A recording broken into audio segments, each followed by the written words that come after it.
తెలంగాణను phone tapping ఉచ్చు కుదిపేస్తోంది. ఇప్పుడు బీఆర్ఎస్ కీలక నేత రాజ్యసభ మాజీ సభ్యుడు జోగినపల్లి సంతోష్ రావు సిట్ విచారణకు హాజరయ్యారు. దాని గురించిన బ్రేకింగ్ న్యూస్ మీరు బిగ్ టీవీ స్క్రీన్ పైన చూస్తున్నారు. జూబ్లీహిల్స్ ఏసీపీ కార్యాలయంలో విచారణ మొదలైంది. ఎస్ఐబి ఓఎస్డి ప్రభాకర్ రావు నియామకంలో ఎవరి పాత్ర ఉంది, పదవి విరమణ చేసిన అధికారికి కీలక బాధ్యతలు అప్పగించమని ఆదేశాలు ఇచ్చింది ఎవరు అనే కోణంలో సంతోష్ రావును సిట్ ప్రశ్నించే అవకాశం ఉంది.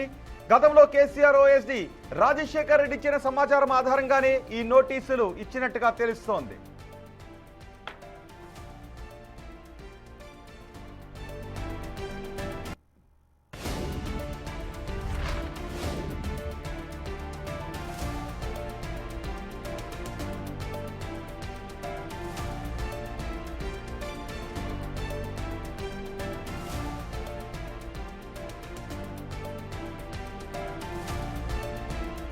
సంతోష్ రావు విచారణకు సంబంధించి మరింత సమాచారం మా ప్రతినిధి సురేష్ అందిస్తారు. సురేష్, సంతోష్ రావును ఈరోజు సిట్ అధికారులు ఏ క్వశ్చన్స్ అడిగే అవకాశం ఉంది? సిట్ అధికారుల దగ్గరకు సంతోష్ రావు రావడానికి ముందు కేసీఆర్ ని కలిసి వచ్చారు. కేసీఆర్ ఎటువంటి దిశానిర్దేశం చేసినట్టుగా తెలుస్తోంది? సంతోష్ రావు కొద్దిసేపటి క్రితమే పోలీస్ స్టేషన్ చేరుకున్నారు. ఆయనని సిట్ అధికారులు విచారించబోతున్నారు. అయితే ఫోన్ ట్యాపింగ్ కేసులో ఇప్పటికే హరీష్ రావుతో పాటు కేటీఆర్ని కూడా విచారించిన సిట్ ఇప్పుడు సంతోష్ రావు కూడా నోటీసులు జారీ చేయడం జరిగింది. ఆ నోటీసులకి రిప్లై ఇవ్వడానికి సంతోష్ రావు ఈరోజు పోలీస్ స్టేషన్కి వచ్చి విచారణకు హాజరవుతున్నారు. ప్రస్తుతం జూబ్లీహిల్స్ పోలీస్ స్టేషన్ వద్ద హడావుడి మొదలైంది. కొంతమంది కార్యకర్తలు కూడా పోలీస్ స్టేషన్ సంతోష్ రావుని చాలా కీలకమైనటువంటి సమాచారం కోసమే సిట్ అధికారులు పిలిచినట్టు తెలుస్తుంది. ఎందుకంటే ఇప్పటికే హరీష్ రావు కేటీఆర్ని సుదీర్ఘంగా విచారించిన సిట్ అధికారులు సంతోష్ రావుని కూడా విచారిస్తున్నారు. అయితే 3 గంటలకి విచారణకు రావాలని చెప్పేసి కూడా సిట్ అధికారులు నోటీసులో పేర్కొనడం జరిగింది. కరెక్ట్గా 3 గంటలకే సంతోష్ రావు విచారణకు హాజరయ్యాడు. అయితే కేసీఆర్కి నీడలాగా ఉన్నటువంటి సంతోష్ రావు ఈ కేసులో కీలకంగా వివరించుంటాడని చెప్పేసి కూడా సిట్ అనుమానిస్తుంది. ఎందుకంటే గత 10 సంవత్సరాల్లో కేసీఆర్ ముఖ్యమంత్రి ఉన్న సమయంలో సంతోష్ రావు కేసీఆర్ వెంటే ఉండేవాడు. ఏ నిర్ణయమైనా ఎవరైనా కలవాలన్నా సంతోష్ రావుని కలిసిన తర్వాతే కేసీఆర్ని కలిసేవాళ్ళు. కాబట్టి ఈ అరెస్ట్ అయిన అధికారులలో ప్రభాకర్ రావు, రాధాకిషన్ రావు, సంతోష్ రావు ద్వారానే కేసీఆర్కి సమాచారం చేరవేసేవారని చెప్పేసి కూడా సిట్ అనుమానిస్తుంది. కాబట్టి సంతోష్ రావుకు సంబంధించిన కొంత సమాచారాన్ని సేకరించి ఇప్పుడు సంతోష్ రావుని విచారించబోతున్నారు సిట్ అధికారులు. ఈరోజు సంతోష్ రావు స్టేట్మెంట్ కూడా చాలా కీలకంగా ఉండబోతుంది. ఎందుకంటే హరీష్ రావు కేటీఆర్కి సంబంధించిన స్టేట్మెంట్ ఆధారంగా ఇప్పుడు సంతోష్ రావుని కూడా విచారించే అవకాశం కనబడుతుంది. ఇక రాధాకిషన్ రావు, ప్రభాకర్ రావు బిగ్ బాస్ అని చెప్పారు. కాబట్టి ఆ బిగ్ బాస్ ఎవరు, సంతోష్ రావు నుంచి వచ్చాయా లేకుంటే సంతోష్ రావు ఎవరి నుంచి ఆదేశాలు వీరికి ఇచ్చేవాడు అనే దానికి సంబంధించి కూడా సిట్ అధికారులు విచారించబోతున్నట్టు తెలుస్తుంది. ఇక సంతోష్ రావు గత ప్రభుత్వంలో ఎమ్మెల్యేల కొనుగోలు కేసుకు సంబంధించి ఆడియో టేపులు బయటకు వచ్చాయి. కాబట్టి అవి కేసీఆర్కి సంతోష్ రావే అందించాడని చెప్పేసి కూడా సిట్ అనుమానిస్తుంది. కాబట్టి నిందితులు ఇచ్చిన స్టేట్మెంట్ ఆధారంగా గతంలో ఫోన్ ట్యాపింగ్ జరిపించే బీజేపీ నాయకులు ఇటు బీఆర్ఎస్ ఎమ్మెల్యేలను కొనుగోలు చేయాలని ప్రయత్నం చేస్తున్నారని చెప్పేసి కూడా ఫామ్ హౌస్ పై దాడి చేసి అక్కడ ఉన్నటువంటి స్వామీజీతో పాటు కొంతమందిని అరెస్ట్ చేయడం జరిగింది. కాబట్టి ఆ కేసుకు కూడా ఈ సంతోష్ రావుకు సంబంధించి ఇన్వాల్వ్మెంట్ ఉంటుందని చెప్పేసి సిట్ అనుమానిస్తుంది. ఇప్పటికే అందులో ఉన్నటువంటి బాధితులను కూడా స్టేట్మెంట్ రికార్డ్ చేశారు. ఇప్పటి వరకు అనేక మంది స్టేట్మెంట్ని సిట్ అధికారులు రికార్డ్ చేయడం జరిగింది. కాబట్టి ఇటు సంతోష్ రావు పాత్ర కీలకంగా ఉండే అవకాశం ఉంటుంది. గత ప్రభుత్వంలో చాలా కీ రోల్ పోషించినటువంటి సంతోష్ రావు ఫోన్ ట్యాపింగ్ సంబంధించిన అంశాలన్నీ కూడా సంతోష్ రావుకు కూడా తెలిసి ఉంటాయని చెప్పేసి కూడా అనుమానిస్తున్నారు. కాబట్టి వాటికి సంబంధించిన కొన్ని ఆధారాలన్నిటిని కూడా ఇప్పటికే సేకరించారు. ఆ ఆధారాలన్నిటినీ ముందు ఉంచి సంతోష్ రావుని విచారిస్తున్నట్టు తెలుస్తుంది. ఖచ్చితంగా ఇటు రాధాకిషన్ రావు, ప్రభాకర్ రావు, ప్రణీత్ రావు ఇచ్చినటువంటి స్టేట్మెంట్లో వీరి పేరు చెప్పుంటే ఖచ్చితంగా మీకు ఎవరు ఆదేశాలు ఇచ్చారు, మీరు నేరుగా ఇచ్చారా లేదంటే వారికి ఇచ్చిన ఫోన్ నెంబర్లని సంతోష్ రావు ఏమైనా వారికి ఇచ్చాడనే దానికి సంబంధించి కూడా సమాచారం కోసం సంతోష్ రావుని ఈరోజు విచారణకు పిలిచినట్టు తెలుస్తుంది. ఇప్పుడే ఆయన పోలీస్ స్టేషన్ చేరుకున్నాడు. కాబట్టి ఆయనను కూడా సుదీర్ఘంగా విచారించిన తర్వాత ఇప్పటికే కేటీఆర్, హరీష్ రావు విచారణకు మరొకసారి కూడా పిలుస్తాం అవసరం ఉంటాయని చెప్పేసి సిట్ అధికారులు చెప్పారు. కాబట్టి ఇప్పుడు సంతోష్ రావు విచారణ తర్వాత నెక్స్ట్ ఎవరికి ఇవ్వబోతున్నారదే ఉత్కంఠ నెలకొంది. ఎందుకంటే ఇప్పటి వరకు నెమ్మదిగా సాగిన ఫోన్ ట్యాపింగ్ కేసు ఇప్పుడు ఇప్పుడు స్పీడప్ చేసి ఖచ్చితంగా ఈ కేసులో ఇన్వాల్వ్మెంట్ ఉన్నటువంటి రాజకీయ నాయకులందరినీ కూడా సంతోష్ వరుసగా రాజకీయ నాయకులను ఇప్పుడు వరుసగా విచారిస్తూ ఉన్నారు.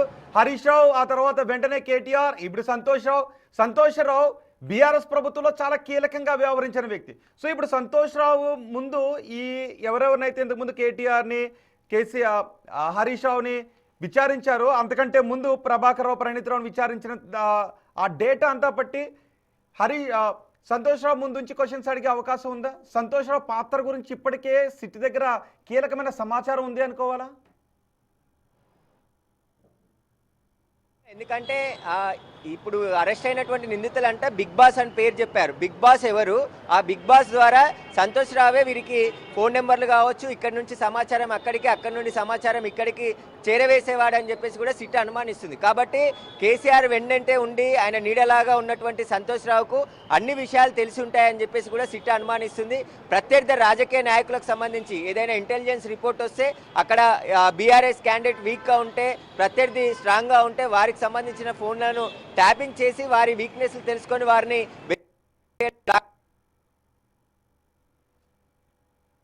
ఇచ్చినటువంటి స్టేట్మెంట్ తో పాటు ఇటు ప్రభాకర్ రావు, ప్రణీత్ రావు, భుజంగరావు, తిరుపతి అన్న ఈ కేసులో అరెస్ట్ అయినటువంటి నిందితులంతా ఇచ్చినటువంటి స్టేట్మెంట్ కూడా వీరికి ఎవరి ద్వారా ఆదేశాలు వచ్చాయనే దానికి సంబంధించి ఇప్పుడు కీలక సమాచారం రాబట్టేందుకే సిట్టు ప్రయత్నిస్తున్నట్టు తెలుస్తుంది. ఎందుకంటే గత ప్రభుత్వంలో కీలకంగా వ్యవహరించింది సంతోష్ రావు, హరీష్ రావు, కేసీఆర్ తర్వాత వీరు ముగ్గురే చాలా కీలకంగా వ్యవహరించారు. కవిత కూడా ఉండే, కానీ కవిత నేరుగా చెప్తుంది ఖచ్చితంగా నా ఇన్వాల్వ్మెంట్ ఎక్కడా లేదు, నన్ను అసలు మీ నిజామాబాద్లో ఊడగొట్టిన తర్వాత నా ప్రాధాన్యత అంతా కూడా తగ్గిపోయింది, నాకు ఎలాంటి సంబంధం లేదు అని చెప్పేసి ఆమె చెప్తుంది. తన ఫోనే ఇంటి అల్లుడి ఫోన్ కూడా ట్యాప్ చేశారని చెప్పేసి కవిత నేరుగా ఆరోపణలు చేస్తుంది. కాబట్టి ఇప్పుడు స్టేట్మెంట్ అంతా ఉండబోతుంది. ఆయన ముందు ఎలాంటి ఆధారాలు ఉంచి ఆయనను విచారించబోతున్నారు? ఎందుకంటే ఎవరినైనా విచారణకు పిలిచినప్పుడు వారికి సంబంధించిన ఆధారాలన్నిటిని కూడా సేకరించి విచారణకు పిలుస్తున్నారు. కాబట్టి సంతోష్ రావుకు సంబంధించిన కొన్ని ఆధారాలను కూడా ఇప్పటికే సిట్ సేకరించింది. కాబట్టి ఆ సేకరించిన ఆధారాలన్నిటిని ఆయన ముందు ఉంచి విచారించబోతున్నట్టు తెలుస్తుంది. ఇక ఆయన కీ రోల్ పోషించాడు. ఎందుకంటే హరీష్ రావు, కేటీఆర్, సంతోష్ రావే గత ప్రభుత్వంలో చాలా కీలకమైనటువంటి వ్యక్తులు. ఇక కేసీఆర్కి అత్యంత సన్నిహితుడుగా కేసీఆర్ వెంటే ఉండేవాడు హరీష్ రావు. కాబట్టి ఈ ఎస్ఐబిలో ఉన్నటువంటి ఆఫీసర్లతోని ఎప్పటికప్పుడు మానిటరింగ్ చేసేది సంతోష్ రావేనా అనే దానికి సంబంధించి కూడా సిట్టు తేల్చే పనిలో ఈరోజు ఆయనని రమ్మన్నట్టు తెలుస్తుంది. కాబట్టి ఈరోజు సుదీర్ఘంగా విచ్చిన తర్వాత సంతోష్ రావు తర్వాత నెక్స్ట్ బిగ్ బాస్ ని పిలుస్తారనే దానికి సంబంధించి కూడా సంతోష్ రావే ఓఎస్డీగా ప్రభాకర్ రావు నియామకానికి కూడా సంతోష్ రావే కీలకంగా వ్యవహరించారు. ఓఎస్డీగా ప్రభాకర్ రావు నియమించడానికి కారణాలు ఏంటి, పదవి విరమణ తర్వాత కూడా అనే క్వశ్చన్స్ ఇప్పుడు సంతోష్ రావుని అడిగే అవకాశం ఉందా? ఖచ్చితంగా. ఎందుకంటే సంతోష్ రావు సిఫారసు ఏమైనా చేశారా? ఎందుకంటే ప్రభాకర్ రావు రిటైర్మెంట్ అయిన తర్వాత కూడా ఇంటెలిజెన్స్ చీఫ్, అదేవిధంగా ఎస్ఐబి చీఫ్గా నియమించారు. ఆ తర్వాత నవీన్ చంద్ వచ్చిన తర్వాత ప్రభాకర్ రావుని ఎస్ఐబి చీఫ్గా పెట్టారు. రిటైర్డ్ అయిన పోలీస్ అధికారిని అత్యంత కీలకమైనటువంటి పదవిలో ఎందుకు కూర్చోబెట్టాల్సి వచ్చింది? ఏ లబ్ధి కోసం అక్కడ కూర్చోబెట్టారు? దానికి కేసీఆర్ సిఫారసు చేస్తే మీరేమైనా ఆదేశాలు ఇచ్చారా?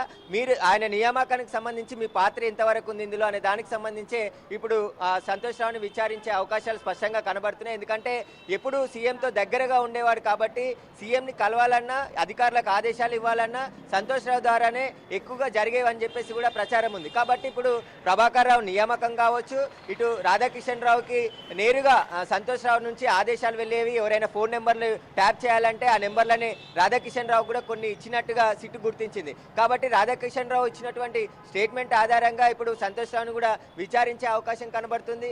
ఎస్ఐబితో పాటు ఇంటెలిజెన్స్ చీఫ్గా రిటైర్డ్ అయినప్పటికీ కూడా ప్రభాకర్ రావుని ఎందుకు నియమించాల్సి వచ్చింది, ఆయన ఎంత మేరకు లబ్ధి పొందాలని నియమించారు, వాటికి సంబంధించి కూడా విచారణ జరిగే అవకాశాలు కూడా కనబడుతున్నాయి. ఖచ్చితంగా సంతోష్ రావు స్టేట్మెంట్ కూడా చాలా కీలకంగా ఇందులో ఉండబోతుంది. ఆయనకు సంబంధించిన ఆధారాలన్నీ కూడా ముందు ఉంచి ఆయనను ప్రశ్నిస్తే ఒకవేళ ఆయన నాకు తెలియదు, లేదంటే నాకు గుర్తులేదు, నాకేం సంబంధం లేదు అని చెప్పే అంశాలే ఎక్కువగా ఉండే అవకాశం ఉంటుంది. కాబట్టి వాటన్నిటిని కూడా ముందు ఆయనకు సంబంధించిన ఆధారాలు కావచ్చు, ఇప్పటికే సిట్ అధికారులు కొన్ని వాట్సాప్ సంబంధించిన కాల్స్తో పాటు వాట్సాప్ చాటింగ్ను కూడా రీట్రీవ్ చేశారు. అంటే కాల్స్ వందల సంఖ్యలో ఎన్నికలకు ముందు బై ఎలక్షన్ కావచ్చు, జనరల్ ఎలక్షన్లకు సంబంధించి సంతోష్ రావుతో పాటు కేటీఆర్, హరీష్ రావు కూడా వాట్సాప్ కాల్ మాట్లాడినట్టు సిట్ అధికారులు గుర్తించారు. ప్రభాకర్ రావు, రాధాకిషన్ రావు, ప్రణీత్ రావుతో పాటు ఎందుకు వాట్సాప్ కాల్స్ ఇన్నిగానో మాట్లాడారు, ఏ అంశాల గురించి మాట్లాడారు, ప్రత్యర్థుల కదలికలు తెలుసుకోవడానికి మాట్లాడారా, లేదంటే ఫోన్ ట్యాపింగ్ చేసిన సమాచారం తెలుసుకోవడానికి మాట్లాడారా అనే దానికి సంబంధించి కూడా స్టేట్మెంట్ రికార్డ్ చేసే అవకాశం కనబడుతుంది. ఖచ్చితంగా సంతోష్ రావుని ఈరోజు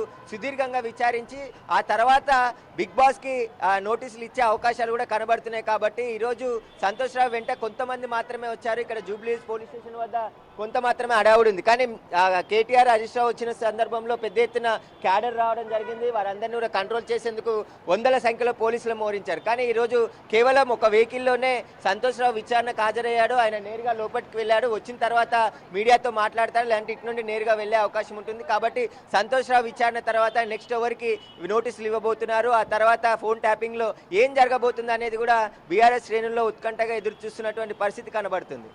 రైట్ సురేష్, తెలంగాణను కుదిపేస్తున్న ఫోన్ ట్యాపింగ్ అంశంలో ఈ రోజు సంతోష్ రావుని విచారిస్తున్నారు సిట్ అధికారులు. సిట్ విచారణకు సంతోష్ రావు హాజరవుతున్న దృశ్యాలు మీరు బిగ్ టీవీ స్క్రీన్ పైన చూస్తున్నారు. ఇప్పటికే సిట్ ఈ అంశంలో విచారణ వేగవంతం చేసింది. మన కేటీఆర్, హరీష్ రావుని విచారించిన సిట్ అధికారులు ఈ రోజు సంతోష్ రావుని విచారిస్తున్నారు. సిట్ విచారణకు వచ్చే ముందు సంతోష్ రావు కేసీఆర్ను కలిసి సిట్ విచారణకు వచ్చారు. కేసీఆర్ కూడా ఈ విషయం గురించి ఏం చెప్పాలన్న దాని గురించి సంతోష్ రావుకు దిశానిర్దేశం చేసినట్టుగా తెలుస్తుంది. మరి సంతోష్ రావును విచారించిన తర్వాత ఎవరికి సిట్ అధికారులు నోటీసులు జారీ చేస్తారో, తర్వాత ఎటువంటి పరిణామాలు చోటు చేసుకుంటాయో చూద్దాం.